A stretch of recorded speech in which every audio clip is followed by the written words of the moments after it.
A história da literatura brasileira nasce sob o signo da colonização portuguesa, e por isso, durante muito tempo, não foi propriamente brasileira, mas extensão da cultura europeia transplantada para o território americano. No período quinhentista, predominam os relatos de viajantes e cronistas, como a famosa carta de Pero Vaz de Caminha, que descreve o primeiro contato entre portugueses e indígenas, inaugurando uma escrita voltada mais para informar a metrópole do que para expressar uma identidade local. No século XVII, com o Barroco, surge uma literatura mais artística e marcada por conflitos espirituais e morais típicos da Contra-Reforma, tendo como principal representante Gregório de Matos, cuja poesia alterna entre o religioso, o satírico e o erótico, revelando já uma percepção crítica da sociedade colonial. No século XVIII, o arcadismo introduz ideais de simplicidade, equilíbrio e racionalidade inspirados pelo iluminismo europeu, e autores como Cláudio Manuel da Costa e Tomás Antônio Gonzaga participaram também de movimentos políticos como a Inconfidência Mineira, mostrando a aproximação entre literatura e consciência nacional emergente.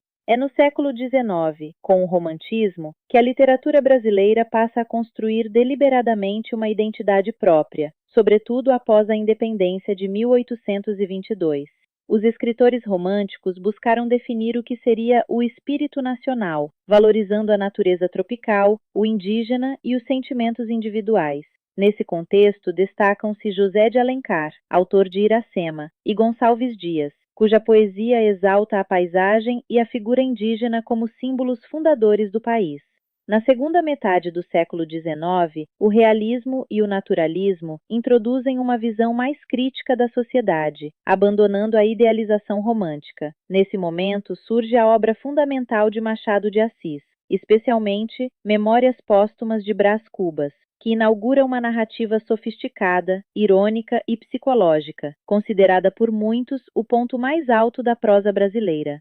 Paralelamente, o naturalismo de Aloísio Azevedo, em O Curtiço, revela as tensões sociais e raciais do Brasil urbano em formação. No final do século XIX e início do XX, o simbolismo introduz uma linguagem mais subjetiva e musical, representada por Cruz e Souza, enquanto o parnasianismo, com Olavo Bilac, valoriza a forma perfeita e o rigor técnico do verso. Entretanto, é com a Semana de Arte Moderna de 1922 que ocorre a grande ruptura estética da literatura brasileira. O modernismo propõe libertar a criação artística dos modelos europeus e afirmar uma linguagem autenticamente nacional, aberta à experimentação e à oralidade. Entre seus principais nomes estão Mário de Andrade, autor de Macunaíma, Oswald de Andrade e Manuel Bandeira, que reinventaram a poesia e a prosa brasileiras com humor, crítica cultural e liberdade formal. A partir da década de 1930, o modernismo entra em sua fase de maturidade, voltando-se para questões sociais e regionais, com autores como Graciliano Ramos,